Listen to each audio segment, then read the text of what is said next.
Hello, my name is Dr. Chris North. I'm a senior lecturer and head of public engagement at the School of Physics and Astronomy in Cardiff University.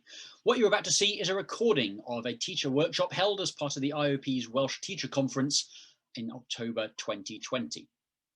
The workshops that are described are aimed at upper high school students, so ages 14 to 16 and 16 to 18 predominantly, although would work for older students as well.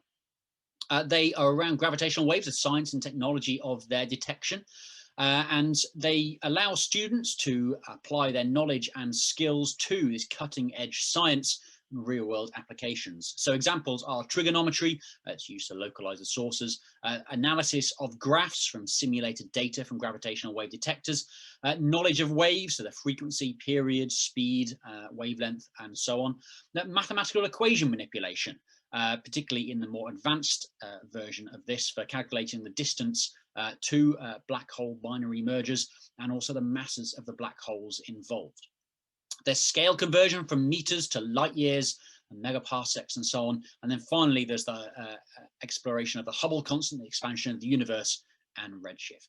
So students who've completed these kind of workshops have reported that their understanding of gravitational waves has increased, but also that their appreciation for the relevance of what they're studying at school to the science and technology of gravitational wave detection has also increased. I hope you enjoy the recording and that you can make use of the workshops and the other resources that are described in this teacher CPD workshop. So I'm Chris North. I'm a senior lecturer at Cardiff University, where I'm head of public engagement in physics and astronomy as well. As I mentioned, Grace is the Ogden Outreach Officer. So we'll go through a few things that we've done here in terms of workshops and then touch on data at the end. So the website to go to, I'll share these slides, these PDFs. We'll make sure we share at the end for you to see. But if you can remember that link, workshops.cardiffgravity.org, then everything you should find should be accessible through that in the end. And what you should see there is a screen that invites you to do a online or hands-on workshop. I'm going to focus, given the times we're in, on the online workshops. That's not so much workshops that are online, but it's workshops that don't need hands-on stuff. There's a couple of links there when you see for the intro videos and so on that you'll see as well. When I've run these workshops, so I've run them before in schools with some hands-on kit as well, and we normally start with a little presentation about what gravitational waves are, and we finish with another presentation at the end as well. So what we've got is two videos that will link to those. I won't play them now. They're about 5 minutes long each. Videos over GoToMeet don't work so well, certainly with audio, but again, you'll get the links to those in the chat. And I think if Grace, if you'd be able to, actually, they weren't in the list that I sent you, but the links for those are in that website that Grace has linked to on the screen. Okay. So what I'll do is I'll briefly introduce it for those who are unfamiliar with gravitational waves, and this is mainly for how they are relevant to the school curriculum as well, is where they fit in. So I'm sure most people are familiar with Newton's gravity, so Newton's law of gravity with the equation of F equals G_mm over r squared. And again, that is something that I know is taught in various places around the world, and there are people from around the world here at various levels. Tends to be at the top end of high school. In the UK, I know it's taught at A level, for example. And one of the nice things it's good to say to students is, why is this so weak? So if you put in some numbers of the m's, so you put in the big M of the mass of the Earth, so that's 6 times 10 to the 24 kilograms, and you put in the little m of say 50 to 100 kilograms, the weight of the mass of a person, and then the radius of the Earth, you get some very big number. And the reason we don't find ourselves crushed into the ground is that we have this factor of G, which is a very, very, very small number. Okay. So it's a nice one way of looking at this is to look at how matter moves and where matter is as the two sides of the equation. Einstein came along at the turn of the 20th century and changed that equation to a new equation that covers his field equation. So G equals 8 pi G over c to the 4. And again, that equation certainly isn't on the school curriculum, but is something that students will might might see before they're going into further research. It's certainly not something they need to know, and none of this is relevant for them completing this activity. So again, if you look at that equation, Einstein's equation says on the left, the GAB is how space bends, tells us how space bends and warps, and the thing on the right, that T is where matter is. And what Einstein did is he took Newton's laws and turned them into something that said, instead of imagining these forces between things, imagine the curvature of space. You're probably familiar with the analogies with rubber sheets and so on. And again, why don't we see ourselves bending over and leaning towards things when we walk past a massive building? It's because that factor of 8 pi g over c to the 4 is incredibly small. So it's 10 to the minus 44, which, if you want, is a very, very small number if you feel like writing it out. So that's why we don't experience the curvature of space on a day-by-day basis. There's some nice analogies of how stretchy space is. We can think of that stretchy material, that if you think of the analogy of rubber, of how stretchy it is compared with other materials. So how easy is it to stretch rubber? It's very easy. It has an elastic modulus of 0.1 gigapascals, and you can go through the other materials until you get to the toughest material we know, the stiffest material we know, diamond, with an elastic modulus of about 1200 gigapascals. Space-time, by comparison, has an elastic modulus of about 10 to the 24 gigapascals, which of course you may want to write out for some students just to convince them it really is a very, very big number. So space is slightly stretchy in this way of imagining it that Einstein came up with, but not very. So what happens, just go back to that slide a second. So what happens is, if you imagine an analogy with a trampoline, and you put a bowling ball on a trampoline, and the trampoline will sag down, and things will, a marble rolled across will go in a circle around the bowling ball, for example. What happens if you put 2 bowling balls in the middle of the trampoline and move them around? Well, the trampoline will wibble and wobble. And so we have an animation here, which the animation probably won't work very well over the meeting, but you get the idea of the ripples are the stretching and squeezing of space-time, and it spirals outwards over time. This particular animation of this particular event is one of many that are available on the LIGO website. So if you follow that link below and you trim out go to just the ligo.caltech.edu, you'll find a gallery with lots of movies on it. You want to find others, you can pick your event in some senses. You can pick your movie that you prefer. I quite like this one for showing the way the color scale work. So these ripples in space-time travel outwards, and they travel at the speed of light. They are waves of gravitation. They're gravitational waves. They're waves of stretching and squeezing of space, and they travel at the speed of light. Now, there's a nice analogy that we can think of here, which is, if you imagine doing this, I mentioned getting a trampoline with 2 bowling balls in it. Well, that doesn't so much work as a practical demonstration, but there was someone called Steve Mould did a demonstration where he took a power drill and span it round on a rubber sheet. Again, in the meeting, the animation probably doesn't work quite so well. Well, actually, it gives you a sort of strobing effect. And he then does a slow down version. Again, the link is in the link is on the slide, and I know Grace has just posted the slide link, so people can see the link to the drive, so you can see this. And so that is showing as the wheels move around, they do create these ripples to spread outwards. It's the same kind of idea that we see with black holes stretching and squeezing space-time. Now, on Earth, what is the effect of these? As you may well know, space-time is stretched and squeezed by gravitational waves, and that means that anything in their path will be stretched and squeezed, albeit by very small amounts. This is a very much exaggerated image of the stretching and squeezing of space, and you can imagine that the Earth gets taller and thinner, and then shorter and squatter, and taller and thinner, and shorter and squatter as the wave passes by. So as the wave passes, as the crest of the wave passes, the Earth gets you get stretched in one direction and squeezed in the other direction, and then if you reach a trough in the wave, then you get squashed up and down and stretched side to side. there's various ways of imagining that. I tend to get students, if I'm in a room with them, which I'm obviously rarely am at the moment, to stick their arms up in an L shape and start to do a sort of a LIGO dance, a gravitational wave dance with this. So how do we pick these up? We have detectors around the world. Here's a map of detectors. There are currently 5 that are in operation. LIGO India is being constructed at the moment for completion in a few years, but the other 5 are operational. They're currently, actually I think Geo is currently working, but the others are undergoing upgrades in preparation for the next observing run that will happen next year. So they're not currently taking data at the moment, but we do have this global network. So what do they look like?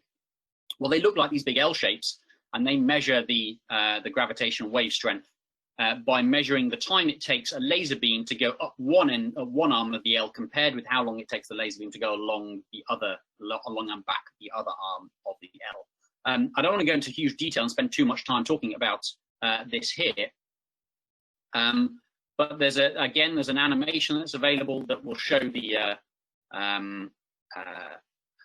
laser beam as the mirrors move, and the impact on the detector. And it's a Michelson interferometer where the interference between the 2 laser beams comes back and interferes with itself. It's set up so that with no gravitational wave, the 2 arms are exactly out of phase and you get no signal on the screen, or almost no signal on the screen. And if the mirrors move, then the phase difference between the 2 arms, you end up getting a signal on the screen. So that's the operation of Michelson interferometers. There are an awful lot of technical challenges. It can be seismic oscillations due to the ground moving. It can be thermal variations due to things expanding and contracting as they heat and cool. There can be scattering. Although the laser beam travels through a vacuum, there can be scattering off little molecules of air that are left and off various bits of the tubes with the beam lines as well. The detectors have to worry about quantum noise as well. So that is a couple of factors. One is the power of the laser. Lasers don't emit photons in a completely regular pattern. They emit them at a random intervals, and so that means that you have essentially some random noise that is hard to beat. Although actually some of the latest technological advances in this are essentially to beat quantum physics as well. So what do they look like? They have the mirrors that are the bottom. Are these at the bottom of this left plot here? Are actually suspended on a quadruple pendulum, and there's an active control system which helps keep the mirrors in roughly the same place. So the ground moves right, it moves left. The ground moves up, it moves down. That works at low frequency. There's an active control system to do that, and then to get rid of the high frequency noise, you have these pendulums which damp out anything above about 10 hertz. And there's actually, it's a double pendulum because that pendulum behind is used to help, well, one of the things that's done with that is if you drive an electric current through the wires on that mirror, it will induce an electric current, create induce a magnetic field, and that will cause the other mirrors to move slightly, and that's how the calibration is done. Essentially, so they're using electrostatic actuators, so the electromagnetic repulsion and so on to calibrate the instrument. So it's an incredibly fine system. It's not quite as simple as a Michelson interferometer. You can build Michelson interferometers on your desktop. And in fact, one of the hands-on activities we do is to build a Michelson interferometer with microwave detectors and receivers and so on. The actual system in these detectors is slightly more complex. The beam is recycled in a cavity, which is a resonant cavity, recycled about 400 times, and that means you need partially silvered mirrors. The mirrors are constantly adjusted to keep everything in phase, and then a small amount of the power comes out at the end.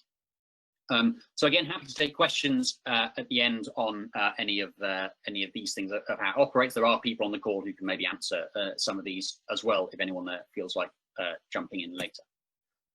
All of this means that, again, if you take all of these things into account, here is a plot of the noise sensitivity, or an illustrative plot of the noise sensitivity of advanced LIGO.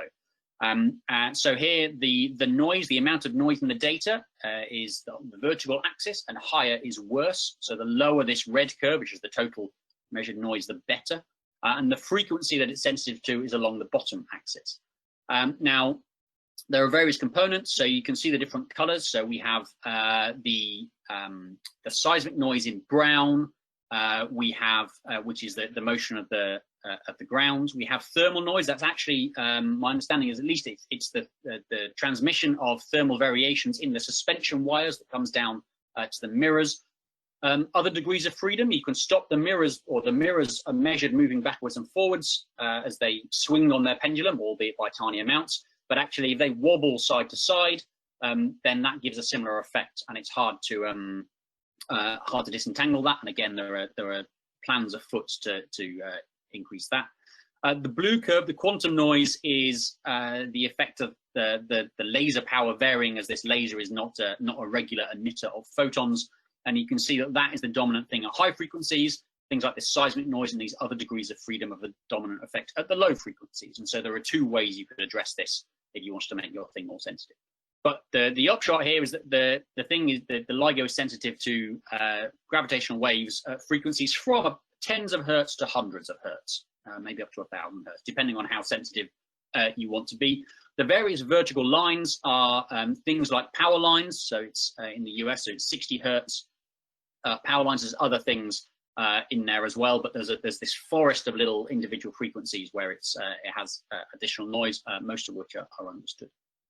But I want you to look at that left axis. So the left axis is the displacement in meters per root hertz. That 10 to the minus 19 meters per root hertz. So this thing is sensitive to things moving at a frequency of about 1 hertz of about 10 to the minus 19 meters. That's a very, very small number. And so again, there's some slides here that you want to illustrate to your students. Then a way of zooming in. So let's zoom in. I'll whiz through them quickly. The animation probably won't quite be done justice on the meeting video.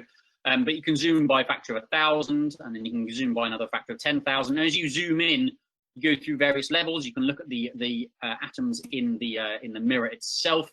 You can then look at an atom. It'll be a cartoon of an atom, which is obviously entirely incorrect in oh so many ways, but it's an illustrative picture. You can zoom in on the nucleus. You can zoom in even further on one proton, on a 10th of a proton, on a 100th of a proton, and then finally that box there, that 1,000th of a proton, is the motion of the mirrors. That's the sensitivity of LIGO. It can find, and Virgo and the other detectors, it can find these mirrors moving 1,000th the diameter of a proton. And to do that, we've zoomed in a factor of 10 to the 21 on what we started with. So an incredibly fine, sensitivity, and somewhat astonishing as well. So that's enough on the for me talking about gravitational waves. The video that I mentioned at the start does do a lot of that introduction, and then some of it is in that second video as well for after the workshop. So I want to talk now through some of the workshops that we've got. So I'm gonna stop sharing my presentation and start sharing my my browser. And let me find that Brave browser and go share. Right. So if you go to workshops.cardiffgravity.org, then you'll find this page here. Actually, you'll find a page that says you'll find a page that's got two boxes on it. So all I've done there is click on the online workshop box to go to the online workshop, which is what I'll talk about here. So thank you. Grace has posted the link in the chat. So if you would like to follow along, you're more than welcome to. But you can look at this if you look at the screen, of course, as well. So there's an activity outline here. So it mentions the YouTube videos that I mentioned previously. Can you see my cursor, by the way, on this? Yes, we can, Chris. Yeah, we can. Okay, so you can see that. Thank you. You can see the YouTube video, and there's also a version to download. So if streaming a YouTube video live is difficult for you, then you can download the link as well. And then we come on to the actual activity. So what I'll do is I'll run through the activities that are done as part of this. There is a link up the top to the Google Drive, which links to this page here, which has all the files in. The vast majority of them are available as Google Docs, but obviously you can export that as Word and as PowerPoint and so on. So here we have let me scroll back to the top. So I was tweaking something in there earlier. So this is, there's several levels. There's advanced, and well, there's two levels rather. There's advanced and there's intermediate. And the way I've arranged these in the UK is predominantly the advanced level is aimed at kind of the upper high school, so 16 plus. The lower, the intermediate is aimed at a few years lower, maybe 14 to 16 kind of age. And that, and many of the maths difference, the difference in the amount of maths they're having to do as part of it, and the number of concepts. So I'll run through this and explain to you roughly what we get them to do. I should say there are, as of about an hour ago, there is a, for those based in Wales, so we're teaching in the Welsh medium, there is a Welsh version as well. It has been translated. If you find any errors with that, I'm afraid I don't speak Welsh, so it was translated by a proper translator, not by Google Translate or anything. Please don't worry. But if you do find any errors, then please let me know. I assume for most people the English version is preferable for this than the compared with the Welsh version. So I'll go with the English version as we scroll down. So a little bit of introduction for students about the activities. And what we get is we get the students to split into two teams, a part A and a part B. Now, one of the things we get them to do first is look at I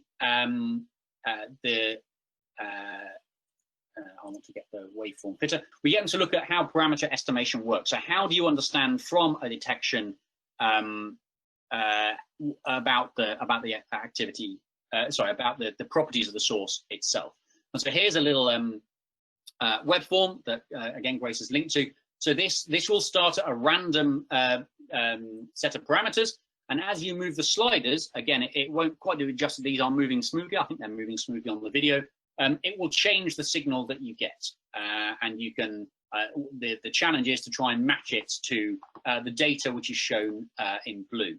So this is one of the nice things about general relativity is actually these things for a simple, if you assume the two black holes are the same mass and they aren't spinning and so on, you can essentially scale this simulation just by time and by amplitude. Now, this is an online widget. You can try and get it right and try and get the right. I won't give you the right answer, just in case you're trying to play along. But there is another version as well.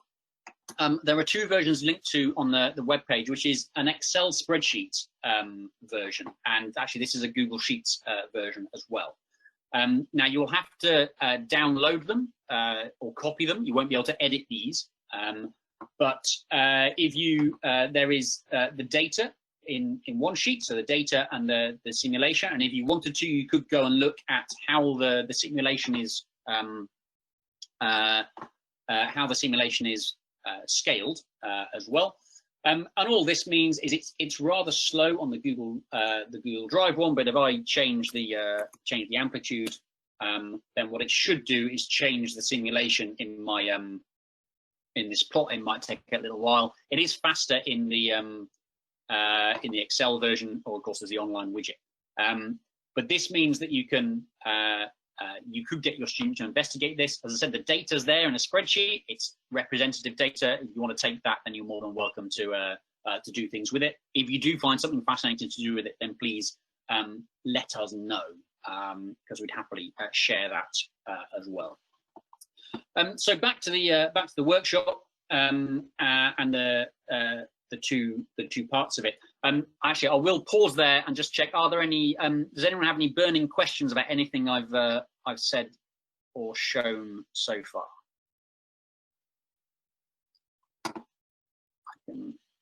If you, the easiest thing to do is probably if you're able to just unmute and shout out. And if there's lots of people shouting out, then we'll deal with it somehow. If not, I can crack on. Yes, sorry, I've just seen Grace is just putting the links in. Thank you. I'll crack on. If you do want to ask a question, then if you put something in the chat, I'm trying to keep an eye on it, but Grace can interrupt me, or anyone can interrupt me really, and let me know if there's a question. Okay, so the two parts of the activity are one is looking at the localization, and one is looking at the distance to the event. And they have to look at some data. So here is an example of some data. So this is the intermediate level one.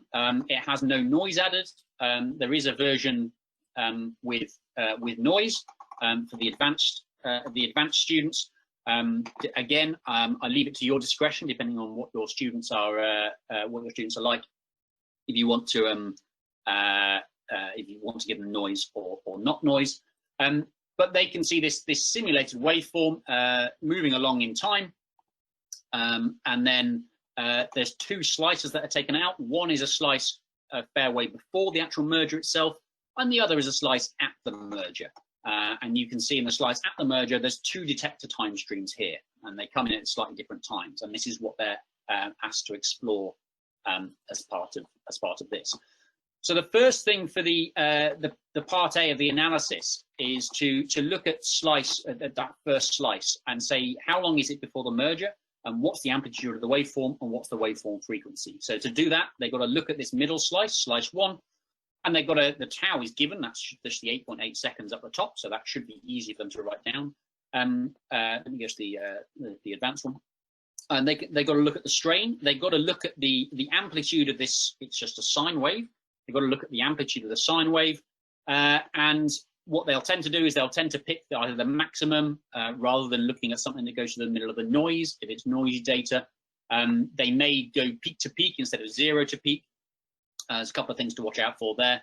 They also have to measure the frequency, so they will have all weird and wonderful ways, I'm sure, of figuring out what the frequency is. There's the classic things that students will do with that, in that they will measure the period instead, or whatever. They will do various things wrong, but they have to analyze that graph and figure out what the frequency is in that. Once they've got that, they write those for their data set. I should also mention there are 8 different data sets, so you can, if you want, set 8 different groups going on different sets if you want. So there's the 8 just scrolling down there. Once they've established those, then there's some relatively straightforward equations to calculate the distance to the source. So once you've got your amplitude h, your time before the merger tau, as it's labeled here, and your frequency f, you apply a constant, and then you get a distance d. And so you can get the distance to this source. Now, in the advanced version, this gives them in meters. It will be a big number. These things are typically millions of light years away. And so you get a number that is bigger than 10 to the 20. Sometimes students assume they have made a mistake, because it's not very often you get numbers that are bigger than 10 to the 20 in your physics lessons. But in fact, that is, of course, true. And if they can convert it to light years, then they should get these things are millions of light years away. There is a teacher answer pack which has the numbers they should get for all of these. So don't worry if you feel you're worried about having to do this all yourself. So you can sometimes help you. It even gives what amplitude and frequency and time they should have got as well as you go through. So they should get these are in light years. Now this is where there's a difference with the intermediate set, which is here, that they are given the merger. They just go straight to light years. There's no converting from meters to light years. And the other thing they have is we took out the power of 10 to the 20 out of the axis here. So it's just labeled, they don't have to worry about the 10 to the minus 20. What a big difference there. They don't have to worry about that factor as well. Now, because these are Google Docs, of course, you can mix and match. So if you decide that you want to use the noisy data or have that factor in, then of course you can adjust things. You'll just need to make sure that you've adjusted the equation appropriately, because if you do this, if this is in light years, not meters, obviously the constant changes. Now, at that point, this group A, is ready to meet and collaborate with group B, or team B, who are looking at the same data set. But there is, if they get to that stage, they can do some more stuff. So there's another equation here, which tells you the chirp mass of the detector. Sorry, of the black holes. The chirp mass is a combination of the two masses. It doesn't really matter at this stage what it is, but again, they have to take the frequency and the time. They get thrown because its frequency to the -8, its mass to the power 5. You know, when do they ever see anything above a power of 3 unless you're doing Stefan Boltzmann law? So they get thrown by some of the powers here and surprised that they are in an actual equation.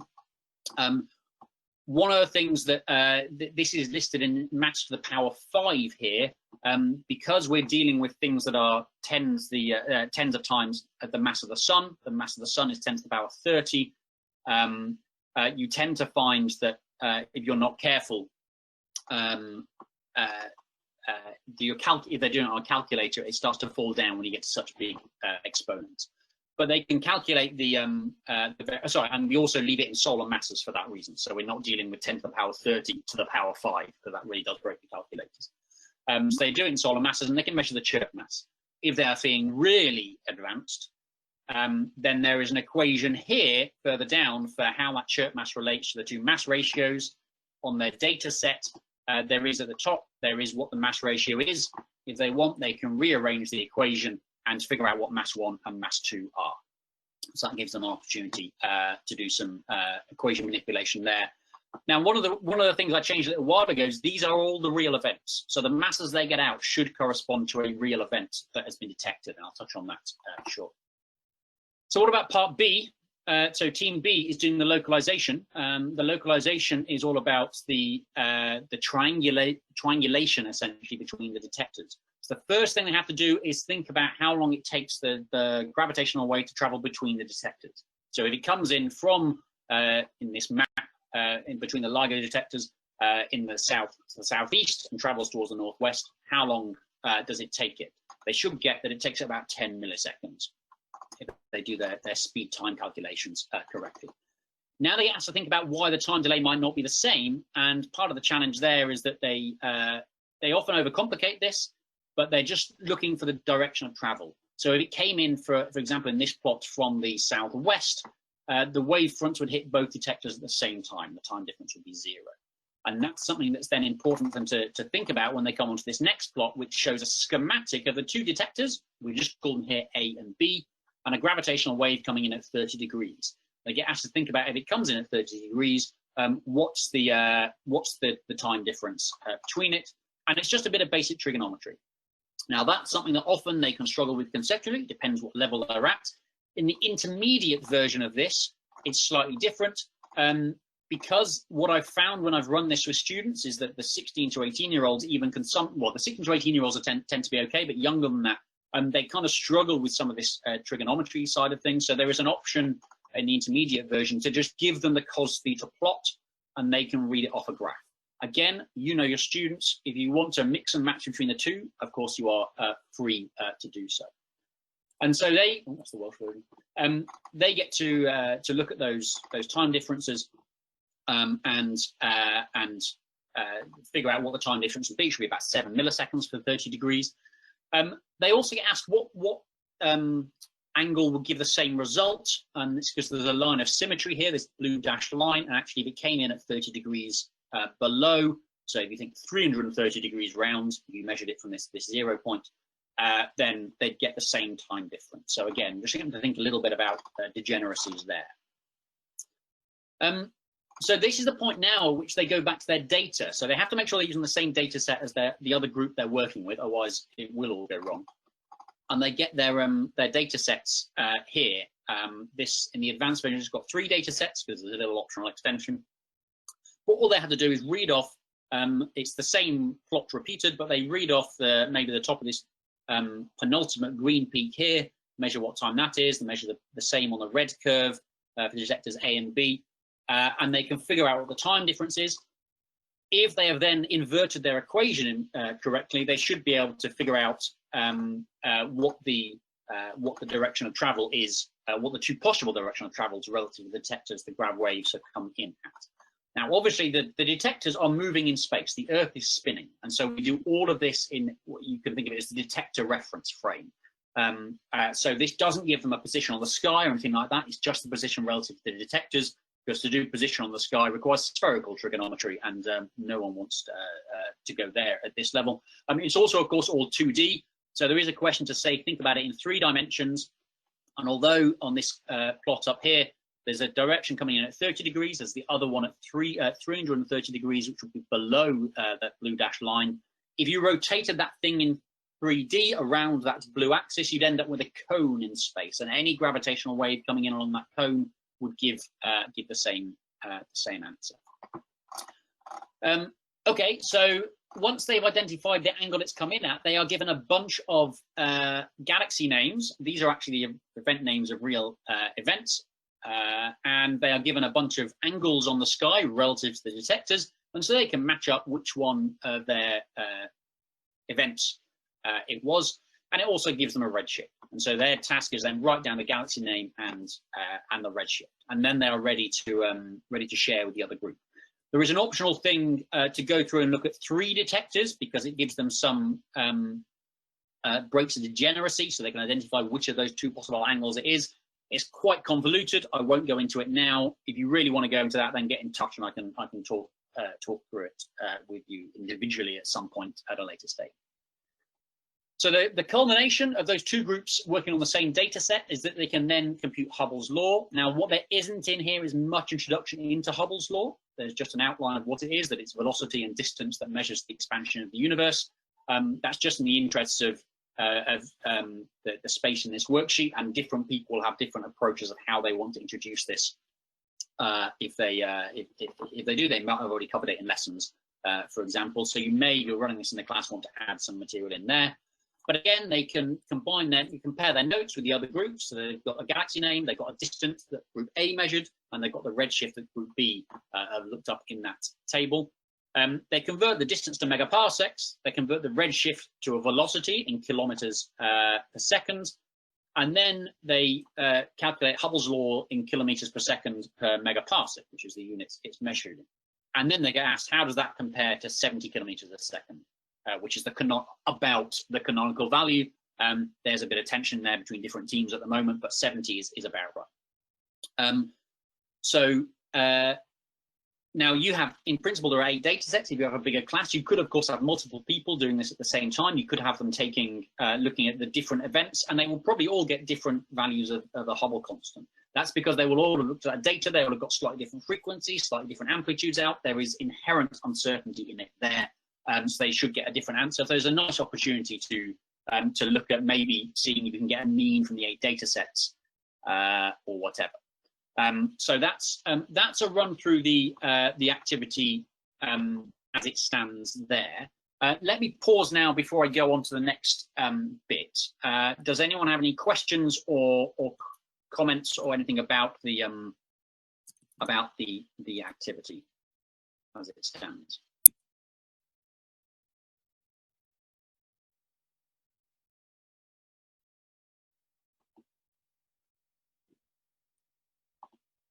Okay, I hear stunned silence, so I will Chris? Oh yeah, hey, Chris. Yeah, hi Chris, this is Jonah Cantor. I have one question. It sounds like you've got a lot of experience working with teachers with this, and I guess there's a lot of teachers in the room. I'm curious how well this integrates with learning objectives and curriculum objectives that teachers have in their classrooms. So the reason that it's done in this way is because the things that they are doing are things that are on the curriculum. So they are looking at trigonometry, they're looking at sine waves and reading off graphs. They are looking at some of that maths manipulation and so on. In the hands-on version, which if people are in classrooms and can use Kit, which I realize is probably uncertain, then it touches on interference and so on that are also on the curriculum. So what it's trying to get them to do is to use the things they have learned, that basic maths, that trigonometry, to actually do something that links to cutting edge research. So obviously the gravitational waves themselves aren't on the curriculum, or generally not on the curriculum. But those skills that they're learning and that they're using some of that knowledge that they've got in this. So it's applying what they've learned or what they're using other areas of their curriculum into to gravitational waves. Does that help? It does, thanks. And so, yeah, I should have said that at the start. So thanks, Jonah. Yeah, this is obviously gravitational waves aren't on the curriculum. The other thing that it doesn't really touch on here is, of course, they are waves. They are waves that travel at the speed of light. So if you want to do some frequency and wavelength calculations with gravitational waves, then it's exactly the same as electromagnetic waves as well. So, for example, LIGO sensitive to 100 hertz. What wavelength of gravitational wave is it sensitive to? Is a question you could ask. So in the last 10 minutes, I want to touch on a few other bits that will go on. So I'm going to stop sharing my browser for now, I think. And actually, no, the presentation, actually, the things in the presentation are what is covered. So I'll stay in the browser for now. So there is this waveform filter that I showed you. If you, I will give you the answer. Let me do this live. It's always risky. The total mass should be something around 65-ish solar masses, and it should be about 420 megaparsecs-ish out. So that fitting that data is something that LIGO does live. Essentially, it does it very, very quickly on the in almost real time. So in minutes, this initial estimate comes out. And some of the things in the public alerts that I'll touch on later, the data is actually shared with the world. There are other ways of interacting with this. So that's one event. That's the first event that was picked up in September 2015 and announced in 2016. There are many more. So this thing here, this website here, is a way of looking at the different data sets. Now, what you could do is combine this with yeah, thanks, Grace is putting the links in. This combined to the next link as well, which is an interactive catalog as well. So Grace can, thank you, can put those in. And these are two things where if you want to get students to explore things a little bit more, they could look at this data. They could look at maybe the how long these are in the signal for. They actually start, you know, billions of years ago. We see them in LIGO and Virgo detectors once they get to above about 10 hertz-ish. Well, I think it starts at 30 hertz. And the how long they're in the detector for, you could think about what frequency they're at. The data for these is available. If you want data for this, then there's a couple of links coming up later as well for how to get to representative data for these detectors. But you could look at what is the amplitude, what is the mass, what is the frequency. So, for example, they should find that the shorter these are, the lower the frequency of the merger, and that actually tells you they are higher mass. So they may even deduce that for themselves. So, for example, these ones here, 150914 and 190521 down near the bottom. If you look at these are the two highest mass ones. There's 150921, and there's oh yeah, there are other higher mass ones now. I forget our catalog has got bigger. There's 150914, and there are these other higher mass ones there. So you can get students just to explore that if you want. There's something for them to just to dive into. And as I said, that data is available as well. The localization of the sources they touch on, I mentioned that it's all to do with rings on the sky. We don't have an awful lot of, there are images about that for how that works, and there are various interactive apps to look at those on the sky. There's a couple of links in the PDF or the presentation that Grace linked to that you'll see as well. I'll show that in a second. The other thing, if you want students to look at stuff, is to actually go to the data itself. So this is the gravitational wave open science. And so let me go back to the main page. So if you want the students to actually be accessing data, then they can do that. They can look at the event portal. They can go and find the data themselves. They can browse the catalogs and so on. There's a bunch of stuff you can do there to access the data. If you have really, really, really keen students, and this doesn't tend to be school students, although it might be the very keenest school students, there are tutorials for doing that using code available on the Open Science Centre as well. They do need a little bit of time to invest. I certainly don't have time to go into them now, but there are tutorials that people may want to use to go into the data. It talks them how the data is analysed, how it is plotted, and so on, how the raw data has that noise removed. All the data I showed earlier as part of the activity is idealized. It has, you know, the mock noise added. But the page that I was showing a little while ago was the summary page of is this open? Where is this? This is the first observing run, the summary page of the first observing run. So there's a detector status page, and you can get students to dive in detail. So you can look at how big the range is and so on. They can explore that if they're interested, for example. And one of the nice things I picked a date. You can pick a date up here, and you can look at the status of the detector at various days. This is how sensitive, so how far away the gravitational wave detectors would pick up a binary neutron star, so a lower mass object than black holes. I'll touch on those in a second.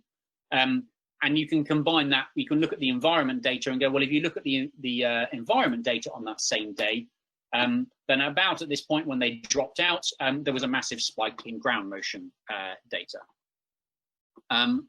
So there's a whole bunch of stuff there for people to look at. So just in the last couple of minutes before we finish, because I think people will have possibly have another session to go to at 6 o'clock. Let me share my presentation, which is there, just to go to show you the end slides. So there's a whole bunch of other things that you might want to play with. There's a plot looking at black holes compared with other detections and how massive they are. Again, things that students might want to play with. And you can look at the catalog. The catalog is linked to there. So you can go and look at these, which takes the data from the Open Science Center and puts it into just a graphical display. You can change the axes that you're looking at and so on. So do have a look at that. I'll touch on just very, very briefly multi-messenger astronomy. So that's taking gravitational waves and electromagnetic data and maybe neutrinos, for example.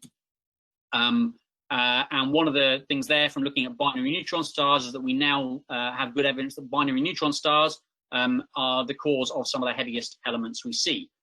So, for example, if you look at this plot here, then there's merging neutron stars, the orange ones. So if you find, silver and gold and palladium and so on, so you can sit there and say, my wedding ring was made in a neutron star merger and so on and so forth, which is quite nice. So if you have anything that touches on chemistry, then you can do that. Accessing data is available at there's some links there to the links I showed you. Again, these all be in the PDF on the link that Grace posted at the start and has just posted again. Thank you. And then other ways, other outreach resources. There's some other interactive resources and a few other resources as well that might be of interest for you to go and explore. Public alerts I won't touch on very much because there's no alerts coming at the moment. The detectors are offline, but in Observing Run 3.03, we had several ways of accessing public alerts. Come 04, those might be relevant. So when it starts up again, then you'll have a PDF with those links in. I suspect the link to that top one might change to say 04 and it not 03, but I'm sure you'll figure it out. And the last thing is to look at the data rate. So this is a table again. I won't go into huge details, but it's the range that shows the range at which the detectors have been able to be sensitive to these events over the course of the various observing runs from 2015 and 16 in Observing Run 1 up to the latest Observing Run 03 in 2019 and 20. And the ranges have gone up. So that middle one should say 60 to 100 megaparsecs, not 16. And Virgo has come along online and is also fairly sensitive. And you can see the detection rate at the bottom is how fast we're now picking these things up. In 03, they were roughly weekly. In Observing Run 4, in a year or so, the detectors will be more sensitive, and so they're going to be more of these. And so there will be more events to tie into, and there'll be an awful lot more stuff to play with. I need to stop there because we have to. People may have to leave at 6 o'clock. Thank you very much to everyone for listening. What I will do is I will I will change the Mentimeter thing to an audience driven one, and then if you're able to go and fill in the Mentimeter thing, then the same link at the start, then audience based. You might need to skip through the first few questions. Then that would be much appreciated if you'd be able to fill that in as well. Thank you very much to everyone for your attention. I hope that's been useful to you. If you have any questions, please don't hesitate to get in touch. I'm happy to hang on here if people do have questions, but if people have to leave, I fully understand. I'll stop screen sharing now as well.